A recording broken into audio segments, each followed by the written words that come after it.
August 29th or April 29th, 2026, Wednesday morning. We are in chapter 5 on human life from the perspective of the Mahayana tradition. We already went over chapter 5 of the Theravada tradition. I left off here on impermanence. No impermanent material elements, and it just states impermanence. It's a short one, and then we'll move on to Vajrayana tradition. The ethereal nature of things. The passage sums up the insubstantial, impermanent nature of all things that we grasp at. Life is short, it soon flashes by. You should see what is conditioned as a shooting star, a defect of vision in a lamp, an illusion, frost in a bubble, a dream, or a thundercloud. This is translated from Sanskrit from the Vajrachetaka Prajaparamita Sutra, section 32. And lastly, on impermanence, anicca, from the Mahayana tradition perspective on chapter 5, no permanent material elements. This passage criticizes non-Buddhist ideas of anicca, impermanence, which holds on to the material elements are eternal, and that only the forms composed of them are impermanent. Further than this, it sees reality as mind only, such as that even the idea of impermanent material elements is a mental projection. Those who hold the view of impermanence, which is known as the cessation of external forms, state that the elements are not destroyed when the dissolution of the body occurs. According to this view, Mahamati, when one examines things at the atomic level, dissolution does not involve the destructions of the elements, but of their external forms, which can change to become, for example, long or short. At the atomic level, nothing is destroyed. Only the external forms cease to exist. This is Michatiti, wrong view, which the Hindu Samyaka school has fallen into. Though for me, though, Mahamati, there is no permanence and no impermanence. Why is this? Because I do not concede that external objects exist, because I teach that the triple world consists only of the mind, and because I do not teach that things possess a variety of different characteristics, no distinction between the states of existence of the great elements arise or cease in me, no dualism characterized by the perceiver and the perceived, and the evolving the conceptualization of the existence of elements arise in me. It is said that deluded non-Buddhists form mental constructions of impermanence as origination and cessation, and changes in external forms as existence, as form. Things are not really destroyed, the elements themselves remain, enveloped by a plethora of wrong views. Non-Buddhists form mental constructions of permanence. For these non-Buddhists, there is no destruction or origination. The elements themselves are permanent. So how can one form a mental construction of impermanence? There is nothing but the mind itself. All dualism in the mind arises because of the existence of the perceiver and the perceived. There is no essential self, and nothing which possesses an essential self. This can be cited in the Lankavatara Sutra, chapter 3, translated from Sanskrit. As we move on to chapter 5 on human life from the perspective of Vajrayana tradition, precious human birth. Precious human birth.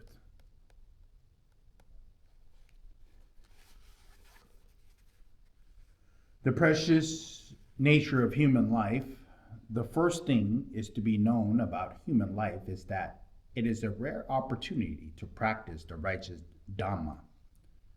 The pains of human existence, along with recognitions of impermanence, are sufficient for the discerning to induce disillusionment with samsara vata, the round of rebirths in existence, while they are still moderate enough compared to those of the lower realms to allow for engagement with the spiritual path. The following passage from the second chapter of the Jewel Ornament of Liberation of Gampopa presents the factors constitute the precious human life. One may ask, if all sentient beings have the Buddha nature, then can the 5 types of beings other than humans, such as hell beings, Petras, hungry ghosts, and so forth, attain Buddhahood right away? The answer is no, because it is only a person, a manut, having a precious human life that is endowed with both freedom to practice and connect with the righteous Dharma, as well as the 3 types of sattva, faith, who is in good position to attain Buddhahood, Arihanta. Freedom means being free from the 8 kinds of unfavorable circumstances, which is listed thus in the recollection of the sublime Dhamma Sutra.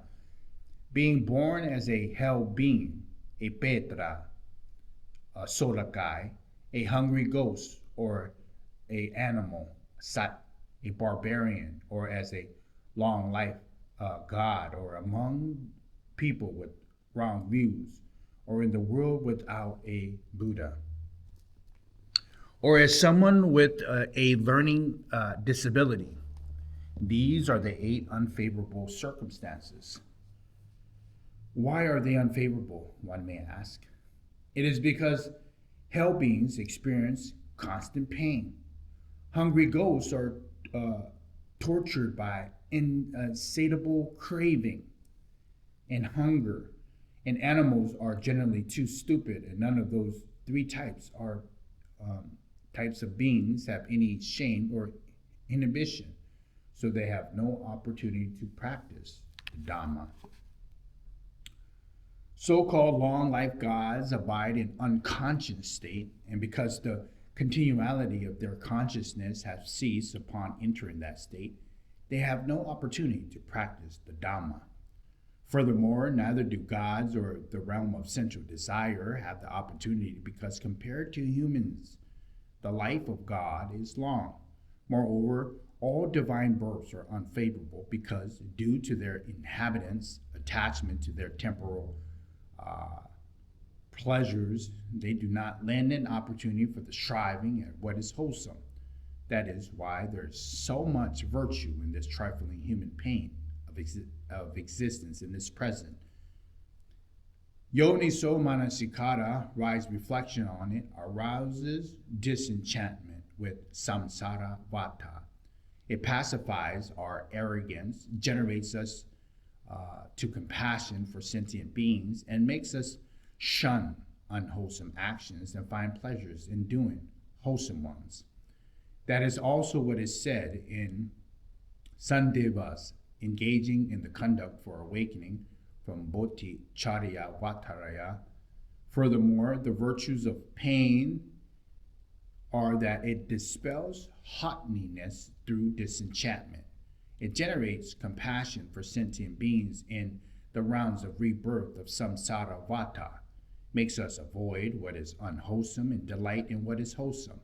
Thus, we have explained why those 4 types of beings do not have freedom to practice the Dhamma. Although a human birth, being born as a barbarian, is unfavorable because it makes it very difficult for one to meet with a holy person who could teach the Dhamma. Having wrong views, michatiti, is unfavorable because they do not see the wholesome as something that causes one to attain higher rebirth and liberation.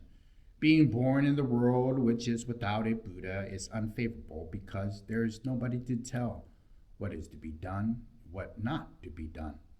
And a person with learning difficulties cannot by himself tell the difference between teachings well explained and badly explained. Thus, when one is free from all those 8 unfavorable circumstances, one has what is called perfect freedom to practice for Buddhahood, Arihatship. There are 10 kinds of connection with the Dhamma, 5 from one's own side and 5 from the side of others, or in other circumstances, internal and external conditions. These 5 connections from one's own side, internal, as said, being born as a human in a central country, with one's senses intact, not having committed wrong action and having correct faith. What do these mean? Being born as a human means sharing the fate as a human being, having either male or female sexual organs.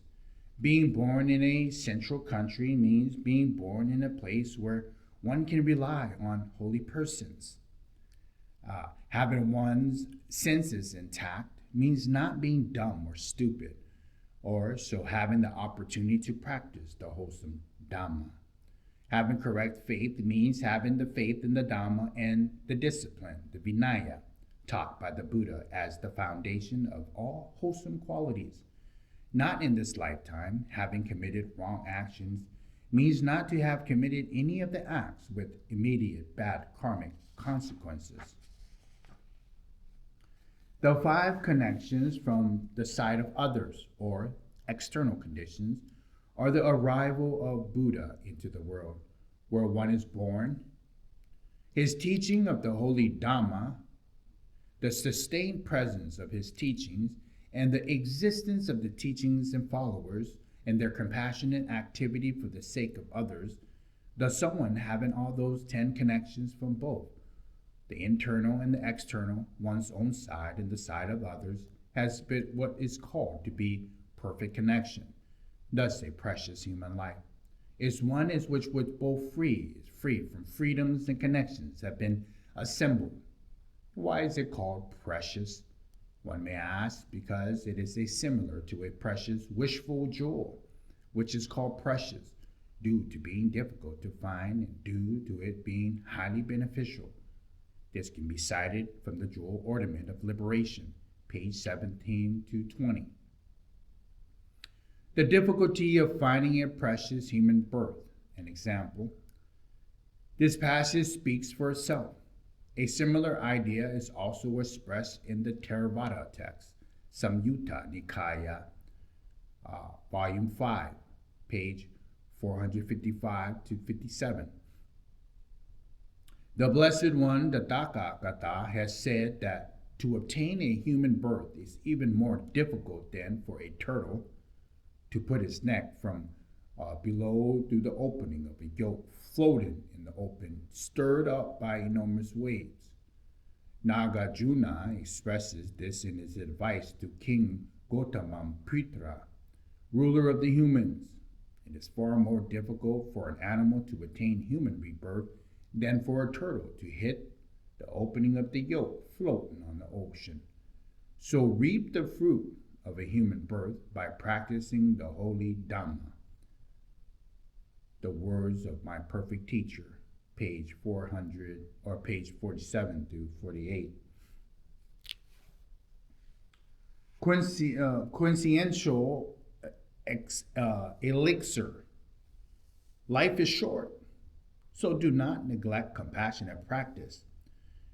This text is a concise formulation of the entire path, made in terms of parting from the 4 attachments, a principal teaching of Sapaya school from Tibetan Buddhism.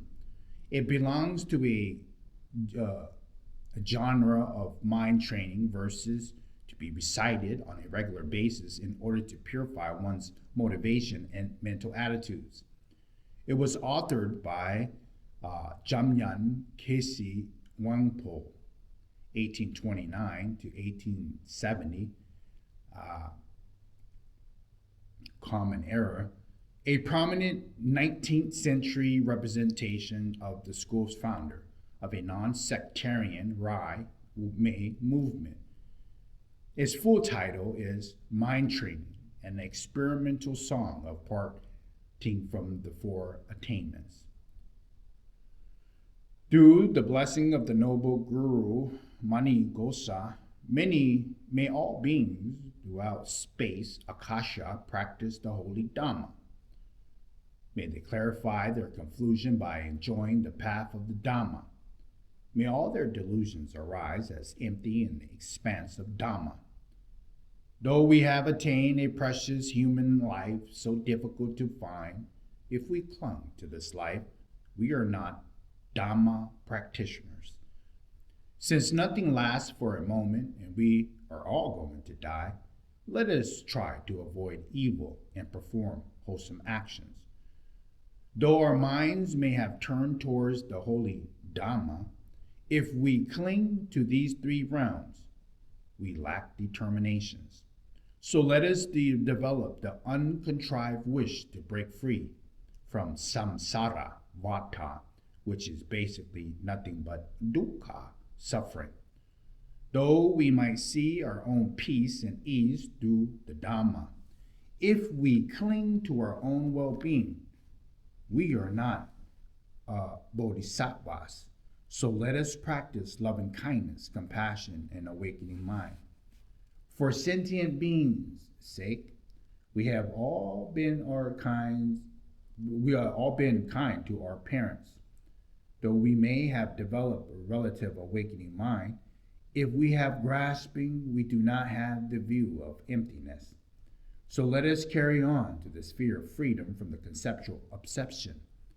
In order to uproot our belief in the self, by the virtue of composing the song of experiences, the elixir of instruction given by the noble Mani Ghosa to the glorious and the benevolent Sachen Guna Yinkapo, may all sentient beings, may my mother quickly attain awakening. This can be cited from Mind Training, an experimental song of partaking of the four attachments. The pains of samsara, rebirth, a warning against being infatuated with your youth. This passage on the pains of aging, sickness, and death from the part of Madhipra's admonishment to a physician called Yang and his circle of friends. All of you friends who are here, please listen to these words. When you are young and vigorous, you never think of getting older, but aging approaches slowly and steadily, like a seed growing underground. When all the five elements of the body flourish, you never think of getting sick, but sickness descends on you firmly and forcefully, like something that shatters your mind. When the appearance of this life seems so solid, you never think of your impending death, but death may strike you down suddenly, like the thunderbolt. The three pains of aging, sickness, and death are always within reach, like your hand in your mouth, like a watchman over the mountain pass. The Lord of Death, Yama, lies in wait, Praprayom, to hit you with the arrow of sudden accident. The three stages of this life, the next life, and an in-between are arranged in line, like blind birds following one another. Given the presence of those three inseparable guests, are you not afraid of your evil actions? The three lower realms of the hell beings, hungry ghosts, and animals are waiting in ambush like powerful archers. Given the presence of those three immovable perils, are you not frightened off by the pain you have already had? Are you not apprehensive of the pain you have now? Pain is like ripples on water. Before one is over, the next one arises. It is not time to stop them. Happiness and sadness are like two road companions. Now they are there, and now they are not. It is not time to part with them. Comfort and safety are like warming in the sun. Do you not know that impermanence, like the snowstorm, arrives suddenly? Think about this. Practice the divine Dhamma. This can be cited in the biography of Matlipara, the great lords of the yogis, page 777. The pains of samsara, rebirth in general. This passage presents the Buddhist conception of samsara, the circling round of rebirth between the higher and the lower realms of rebirth. It is from the words of my precious teacher, a standard handbook of the school of Buddhism on the stages on the path. As we have already explained, we have got a life endowed with freedom, connection with which is so difficult to find. But rather than lasting for long, it will be subjected to impermanence and death. If death was something like the dying out of the fire or the dying up of water or drying up of water, then what would it be like if nothing else would follow? However, when we die, we do not come into nothing, but must retake rebirth. And as long as we take rebirth, we cannot escape the realm of samsara. In a general way, the term samsara means circling around, like the potter's wheel, the wheel of the water mill, with the flying within a jar circling from one place to another. If we put the fly into a jar and close the lid, the fly may fly all around. It will never escape from that jar.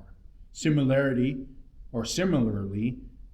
whether we are born in a high place or a low place, we cannot escape from the realm of samsara without recourse to the Dhamma. The upper part of the jar is like the higher realms of the gods and humans. The lower part is like the three lower realms, driven by our wholesome and unwholesome actions with intoxicating inclinations. We keep taking rebirth into one after another of all the 6 realms of beings. It is due to this circling around that we talk about samsara.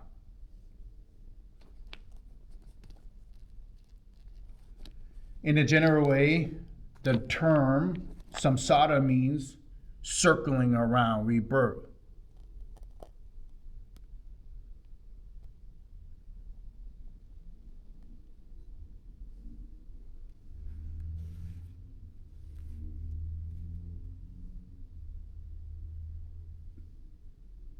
We've been wandering in this realm of samsara since time without beginning. There is none among all these beings who have not been each other's parents or who has not been hostile, friendly, indifferent to each other. A sutra says that if someone were to count the number of his successive mothers in his previous lives, representing each with a pellet of earth rolled to the size of a juniper pit, the whole earth would be used up before he could finish counting just how many times each sentient being had been his mother.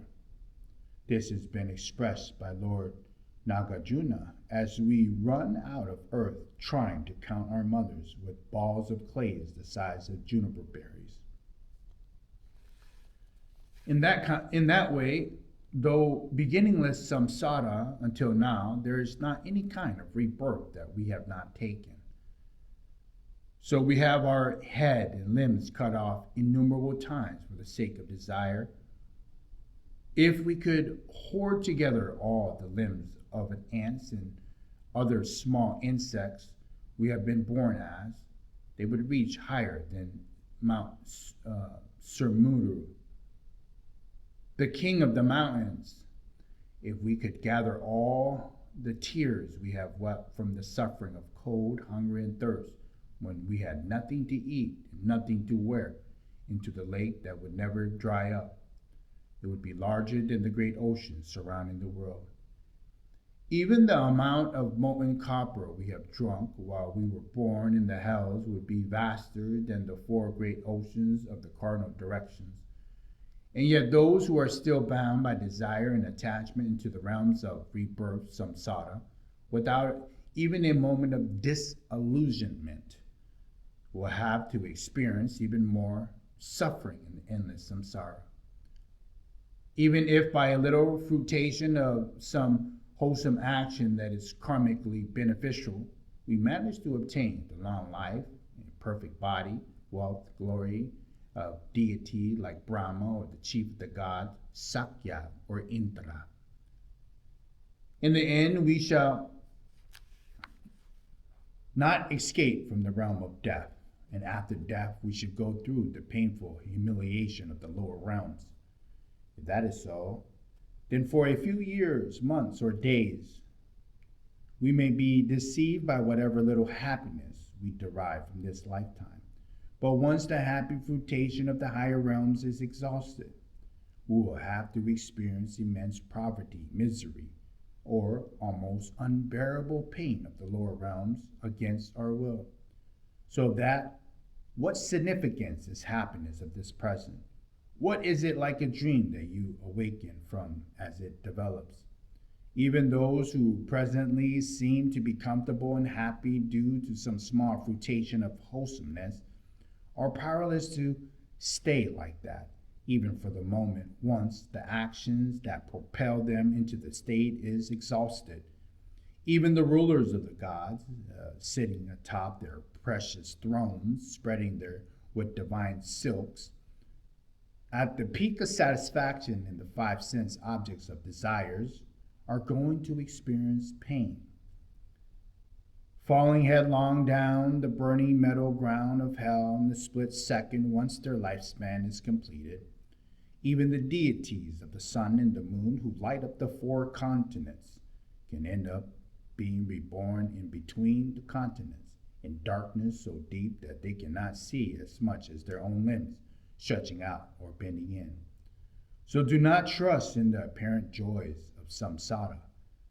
Make up your mind that is, this life you must do something in order to liberate yourself from samsara, the great ocean of suffering, and attain constant happiness, the rank of complete Buddhahood, Arihanta, which is thought in the mind, makes preparations for practicing the Dhamma.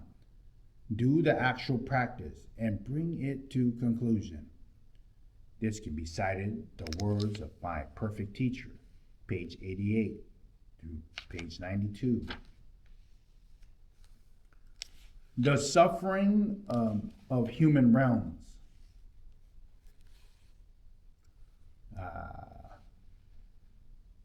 We will stop there today. And we'll pick up on chapter 5 on the human life from the Vajrayana tradition on the suffering of human realms.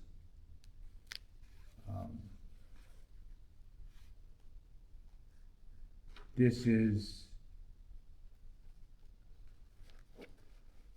common Buddhist text, guidance, and insight from the Buddha.